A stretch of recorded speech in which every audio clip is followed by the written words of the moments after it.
So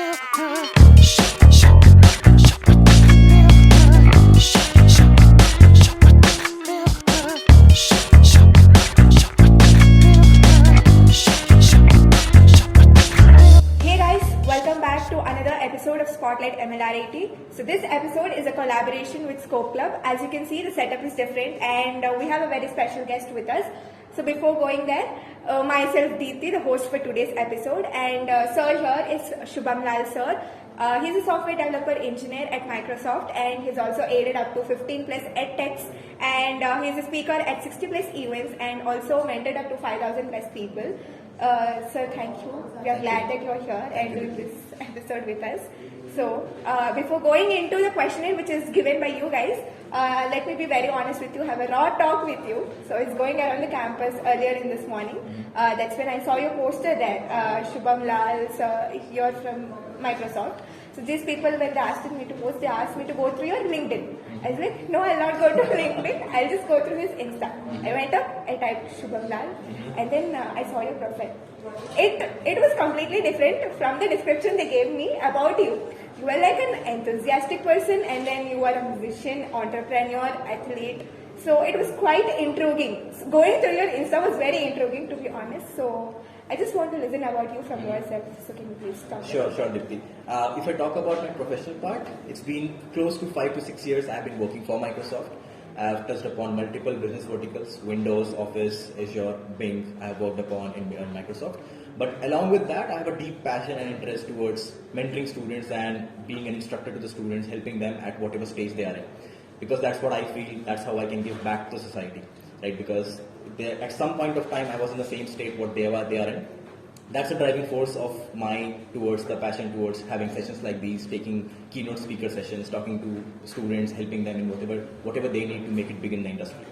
And apart from that, from the creative angle, yes, the music has played an important role, and that is something I feel the creativity from there has also helped me towards my professions and the sessions and speaker notes I have been giving.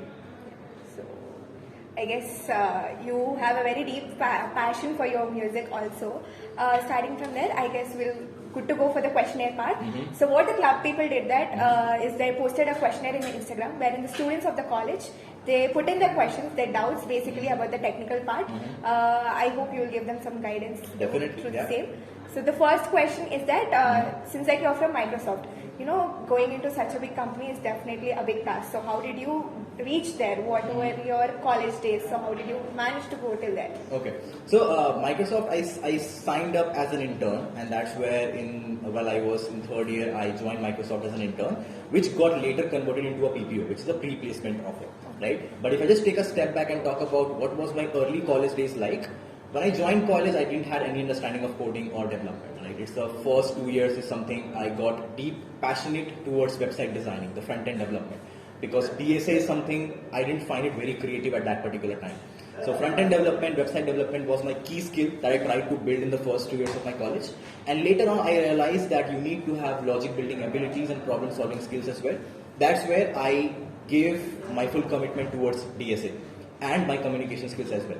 So to be crisp, I should say 3 things are actually required, and that played a very important role during my journey for qualifying for Microsoft. The first one was your logic building abilities and problem solving skills, your ability to code, which comes from DSA. The second was having certain projects which helped me to have something on the resume, talk about how I can create end-to-end projects by myself, which got contributed by the front-end development part and web development part I did in the first 2 years. And the third is the soft skill part, which I see slightly underrated, but it played a very important role to be a great communicator.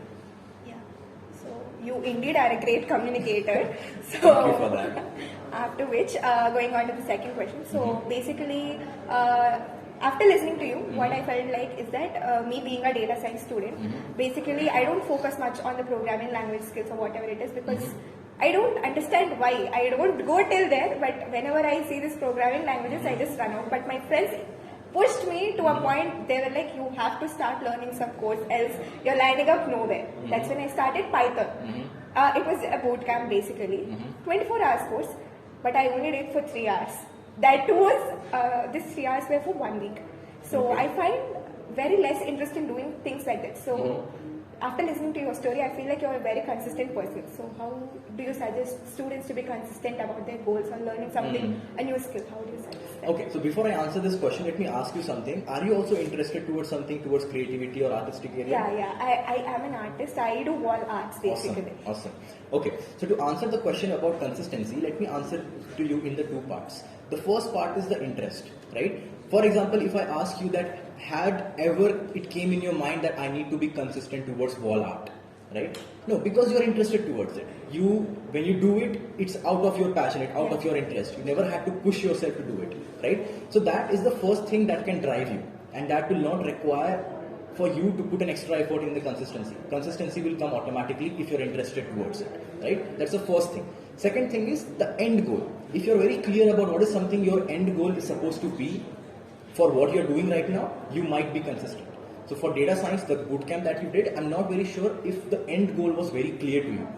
And what is something I'm going to achieve out of this? What is something is going to be my roadmap after I'm done with the bootcamp? What is something I'll be taking away that is going to help me for the rest of my life?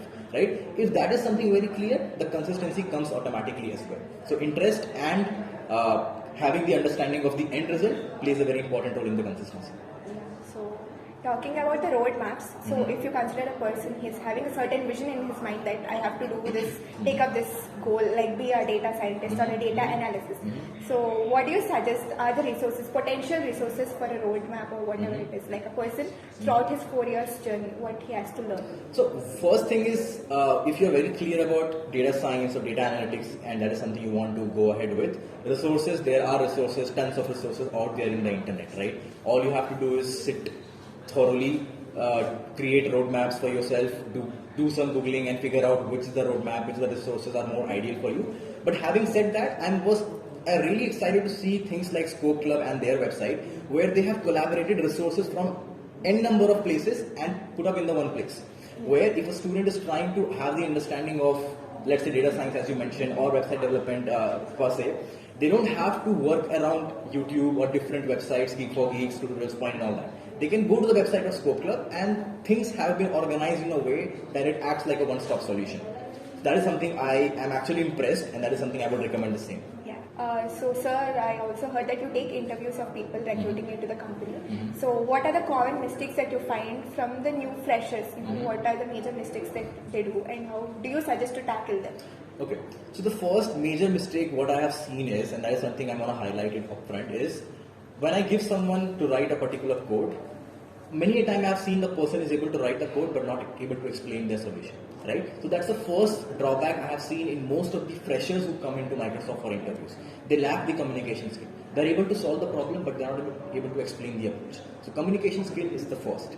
Second thing is end-to-end understanding of a particular domain. Let's say, since Tier 1 companies mostly focus on DSA and data structures and algorithms, basic data structures people are able to solve and they are able to qualify for the basic ones, but as soon as they see something which is slightly on the technical side, technically heavy, they fumble around that, right? So along with communication, I feel the lack of practice that is required to do DSA is something very important for the freshers to do that, right? And along with that, the resume should have certain content like projects, right? Irrespective of whichever domain it is from. Full stack, cybersecurity, blockchain. But some projects gives me an assumption as an interviewer that this person has done something towards the industry, towards similar to what we do in the industry. Since we talked about resume, so how do you think that LinkedIn plays a very important role in career building and how important is it for the last students, I mean the 4th year BTech students, how it plays a very important role in shaping their career? Okay. If I talk about the importance of LinkedIn, I think this is the best example to put it across, where we are speaking and we are here today because of LinkedIn profile, because I have put up things which attracted the college and found me as ideal position for this particular thing, right? So LinkedIn is a place where it's about corporate social networking, where there are HR folks looking for people to hire, where there are freshers looking for a job, and over there if you use the platform correctly, it's gonna be a very beneficial approach. Two things I see LinkedIn as. First thing, you should have your profile updated. You should have appropriate skill set mentioned in the profile. You should have proper experience, projects that you have done on your LinkedIn profile. And along with that, you should also have a portal. You should also have jobs portal where you're constantly putting and sharing your resumes and posting things that you are doing across whatever in your life. Right? For example, while I was working as a freelance web developer, I used to post all the screenshot of the websites I was creating. So it gave the impression to my connections on LinkedIn that this person is capable of creating websites, right? So posting continuously things about what you are doing, mostly on the technical part, and also keeping your profile updated can take you to a place where can be very, very beneficial to you, because things have moved to digital form. We don't expect a student to go to an event where hundreds of people are joining every day, right? But LinkedIn is a platform which can suffice that need. So it's very important to have LinkedIn as a profile for both jobs, freelance opportunities, and also opportunities around gigs and different kind of aspects. So guys, LinkedIn is very important. So just make your account. I need to make my account too. You have not done either? I'm not done either, Surprising. so I'll do it. So next question is that recently there's been a lot of recession in jobs and all of this. So how do you suggest the students to tackle that problem? Okay, so it's very important to understand the root cause of this recession, right? This recession, if I talk about the root cause, it was basically because of the overhiring during COVID. When during COVID things went online, the businesses boomed. Especially if you talk about the businesses around Microsoft Teams, which provides the online ID and online things like that. Everything became online. So every e-commerce website like Amazon, usage of Google, Microsoft, it boomed. And that's where people and the companies required more folks to join their company. And that was the phase where people were hired to suffice the demand what they were receiving. But once COVID was over, things settled down. And the demand is no longer the same that was in the COVID times. And then they had to shed off few employees. So that was the main root cause of recession. Of course, there were few Russia-Ukraine war that contributed in it. But this root cause is very temporary. If a student in first year, second year is worrying about the recession, that is not a valid worry is my point of view, right? Because the recession will be going away in like next 6 months or 7 months. So recession is not going to be a problem unless for next 5 to 10 years for sure. So you said recession is a temporary thing, but when we talk about the AI trends, we're seeing a lot of controversies that it will definitely take over the things. So how do people have to tackle that problem? Okay, so the first thing is, as what I have been seeing for now in my industry, especially Microsoft, is AI is not replacing jobs at all yet, right? All what AI is doing is enhancing the productivity of the employees. For example, I as a developer used to take a week to write a code which used to perform a certain task. But now with the help of AI, I can use AI to accomplish some redundant tasks, right? So instead of whole 1 week, I might take only 3 to 4 days to complete that task, right? So for now, the jobs has not gone away. It's just that productivity has increased. And I think this is going to be the same way going forward as well. I feel it very similar to how calculator came in. So when calculator was not there, people were doing calculations from hand. And they were the actual jobs where people were there to do calculations by hand, and they were the people who were helping with arithmetic operations. But coming of the calculator did not replace their job. It just made their job easy. Now they can focus on things that actually matters and can't be done by a calculator. Similarly, now the roles will remain same. It's just the expectations will change. Expectations will go in a way that you have to do something which AI cannot do. And that's where creativity and things like that comes into the picture. Right? I guess this is the most valid explanation I've heard till date. This makes a lot of sense to me. So guys, AI is not going to replace anything. Just chill. Use it for your tasks, use it for your college assignments or whatever it is. Yeah, college assignments. Are you sure you're putting on the podcast? yeah, that's what I do. So you can just take help of it. Doesn't matter. And then coming to the last, we're almost approached to the last. So what is one piece of advice which you're going to give to the BTech students in general? A very, brief of what you're going to tell them. Okay, so my advice will be in 2 parts. The first part, if you're trying to look and advise in terms of getting a job, right? That advice will be on 3 fronts. First thing, if you're looking for a job in an IT sector or a data science sector or a computer science sector umbrella, if I talk about, 3 things matters the most. The very first thing is you need to have the logic building abilities, problem solving skills, which we talked about, which comes from DSA. Basic understanding is required. Second thing is find something that interests you. Cybersecurity, blockchain, data science, there are any number of things now. Find something that interests you where you can contribute and you can design some projects. That's the second thing. Third thing is try to enhance your communication skills, because in the end, whether it is an interview, whether it is something, a job or a meeting or anything of that sort, maybe a group discussion, you need to speak up. And from my personal viewpoint, if I talk about, you tend to get more than you deserve if you are a good communicator. right? So even if you fumble across, you're not able to solve particular problem in the interview, being an excellent communicator will actually nullify your lack of skill set. So these are the 3 points I would say if you're looking at advice from the front of getting a job.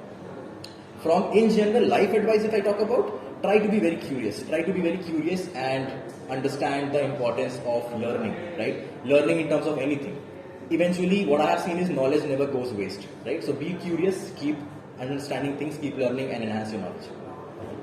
So after talking to you, I did realize one thing is that you have a very hectic schedule.